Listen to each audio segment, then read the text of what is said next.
లండన్‌లో ఏదో జరగబోతోంది. వాస్తవంగా ప్రతి వారాంతంలో గూడా పెద్ద ఎత్తున ప్రజలు తిరుగుబాటు చేస్తున్నారు. అక్కడున్నటువంటి లైంగిక వేధింపులకు గురవుతున్నటువంటి తెల్ల జాతీయులు, మైనర్ ఆడపిల్లలు, వాళ్ళని గ్రూమింగ్ గ్యాంగ్స్ వెంటాడటం, వేటాడటం, వాళ్ళని కంట్రోల్ జేయడానికి ప్రయత్నిస్తే చివరికి తెల్ల జాతీయుల మీద దాడులు, వీళ్ళ మీదనే రేసిజం అని కేసులు పెట్టడం, ఇట్లాంటి అరాచకం జరుగుతున్న వేళ, ప్రజా తిరుగుబాటు పెరుగుతున్నటువంటి వేళ, ఆ ముస్లిం ప్రదేశాల్లోకి వెళ్ళి అలాగ బందీలైన ఆడపిల్లల్ని తీసుకురావడానికి ప్రయత్నిస్తే, పోలీసుల మీదన కూడా దాడులు చేస్తున్నటువంటి వేళ, వాళ్ళ నుంచి రక్షణ కోసమో, లేకపోతే బ్రిటిష్ వాళ్ళే పోరాడబోతున్నారన్న ఉద్దేశంతో తమని తాము రక్షించుకోవడానికో తెలీదు గానీ, తాజాగా బ్రిటన్‌లో ఉన్నటువంటి పోలీసులు, లండన్‌లో ఉన్నటువంటి పోలీసులు ఇప్పుడు భారీ ఎత్తున 18 మిలిటరీ స్టైల్ పోలీస్ వాహనాలు కొన్నారు.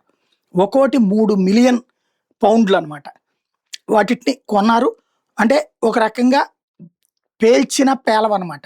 తుపాకీ ఏది ఓ రకంగా చెప్పాలంటే బుల్లెట్ ప్రూఫ్ వెహికల్స్ కొన్నారు. తద్వారా అన్నిటికి సిద్ధపడుతున్నారు. సంథింగ్ ఏదో జరుగుతుందని ఎక్స్‌పెక్ట్ చేస్తున్నారన్నటువంటి అనుమానం వ్యక్తమవుతుంది.